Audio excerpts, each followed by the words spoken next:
से हम लोग क्या शुरू करते हैं, पूरा का पूरा कहानी शुरू करते हैं। ठीक है, थ्योरम 1.1 क्या कहते हैं, Euclid division lemma. Given positive integer a and b there exist unique integers q and r satisfying a is equal to B Q plus are.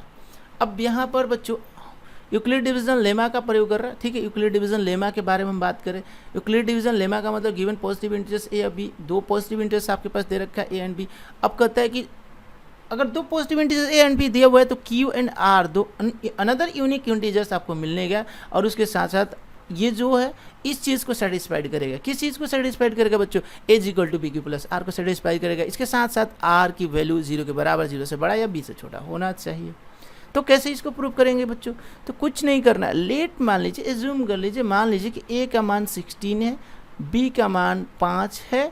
ए को आप मानेंगे डिविडेंड, क्या मानेंगे, डिविडेंड। ए को मानेंगे डिविडेंड और बी को क्या मानेंगे, डिवाइजर। क्या मानेंगे, डिवाइजर। तो 16 को डिवाइड करेंगे 5 से, तो 5 3 जा 15, कितना आएगा रिमाइंडर 1। 3 क्या आ जाएगा क्वोशिएंट, आर के 1 क्या आ जाएगा रिमाइंडर। तो अब यहाँ पर सेटिस्फाइड करेंगे 16 is equal to 5 into 3 plus 1। It means कि यहाँ पर हम लिखेंगे ए की वैल्यू थी, यहाँ पर लिखेंगे बी की वैल्यू थी, ये क्यू का वैल्यू है और ये आर का वैल्यू है। तो क्या ये सेटिस्फाइड कर रहा है कि नहीं कर रहा बच्चों, ये सेटिस्फाइड कर रहा है कि नहीं कर रहा है। बस ये चीज़ हम लोग को प्रूफ करना था। A is equal to B Q plus R, जहाँ ए और बी कोई पॉजिटिव इंटीजर्स है, अनदर दो इंटीजर्स हमें मिले क्यू एंड आर। आप देख सकते हो क्यू एंड आर, क्यू यहाँ पर 3 है, आर यहाँ पर 1 है।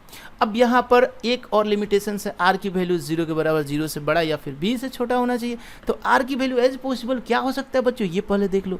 आर की वैल्यू एज पॉसिबल क्या हो सकता है, आर की वैल्यू 0 हो सकता है, 1 हो सकता है, 2 हो सकता है, 3 हो सकता है, 4 हो सकता है। ठीक है, 4 हो सकता है, 5 नहीं होगा, डिवाइजर के बराबर नहीं हो सकता है। कैसे नहीं हो सकता है ये भी समझना, क्योंकि 0 1 2 3 4 तो पॉसिबल लग रहा है आपको, क्योंकि अगर यहाँ अगर ये 16 आकर 15 होता है तो रिमाइंडर 0 होता है। ये बात तो आपको क्लियर हो रहा है। ठीक है, इसके साथ अगर हम एज्यूम करें कि ये बी के बराबर हो, यानी 5 हो ये, तो अगर ये 5 होगा, सपोज 5 होगा, तो 5 से ये कैंसिल आउट हो जाएगा, और 5 से जब ये कैंसिल आउट हो जाएगा तो रिमाइंडर हो जाएगा 0। तो फिर से वो रिमाइंडर कहाँ पर आ गया, 0 पे आ गया, यानी कि बी के बराबर होगा ही नहीं होगा। ये तो पॉसिबिलिटीज बनता ही नहीं। तो बस इसी लिमिटेशंस को दिखा दिया जाता है बच्चों, और भी कुछ है नहीं, लिमिटेशंस दिखा दिया जाता है, बाकी कोई दिक्कत नहीं है। ठीक, तो ये आपका रहा Euclid division lemma. Euclid division lemma बस यही कहता है कि दो पॉजिटिव इंटीजर्स से अगर आपस में डिवाइड करते हैं तो उसको हम लोग A is equal to B Q plus R के फॉर्म में लिख सकते हैं।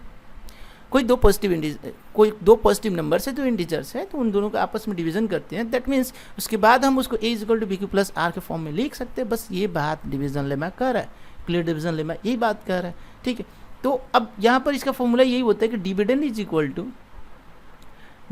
Equal to divisor into